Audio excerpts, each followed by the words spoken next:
मित्रों प्रणाम। ये आज शुरू करा है बाल लीला।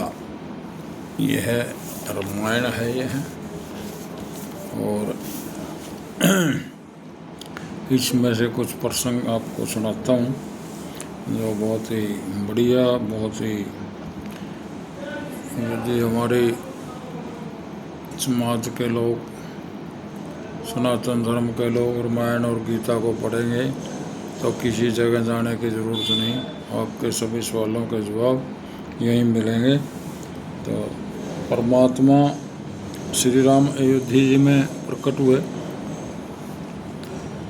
और परमात्मा का प्रकट्य मथुरा में अथवा अयोध्या में हो, उससे अपने को कोई विशेष लाभ नहीं। परमात्मा अपने घर पधारे तो ही कल्याण है। मंदिर में दीपक जलाया जाए तो प्रकाश आसपास मंदिर में ही रहेगा, अपने घर में नहीं आएगा। परमात्मा मंदिर में अथवा अयोध्या में प्रकट हो, इससे अपने को क्या लाभ है? अपने घर को तुम अयोध्या बनाओगे तभी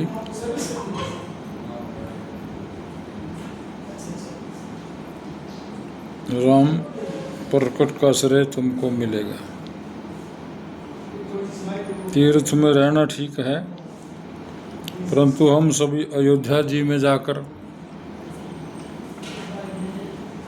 रहने लगे तो वहाँ बहुत भीड़ हो जाएगी।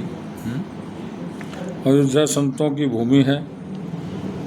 ग्रंथों में लिखा है कि गंगा का किनारा ज्ञान की भूमि है। श्री यमुना जी भक्ति महारानी का स्वरूप है, और अयोध्या जी वैराग्य की भूमि है। विरक्त साधु महात्मा आज भी अयोध्या जी में विराजते हैं। संसार का सच्चा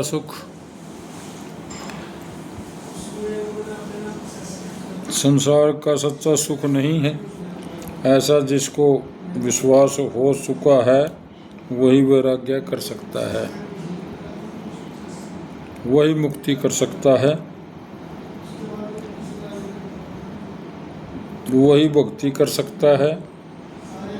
भोगी ज्ञान मार्ग में अथवा भक्ति मार्ग में आगे बढ़ सकता नहीं। भोग का त्याग किए बिना अथवा भक्ति का स्वरूप होता नहीं, वही भक्ति कर सकता है।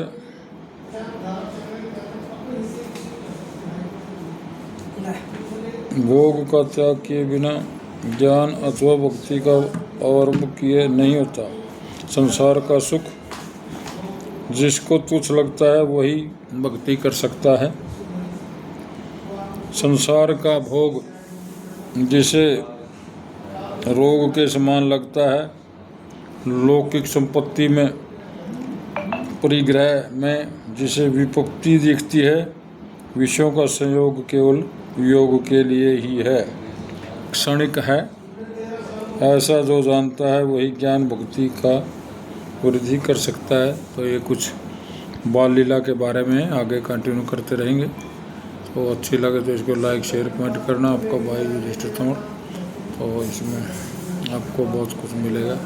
तो जय श्री राम।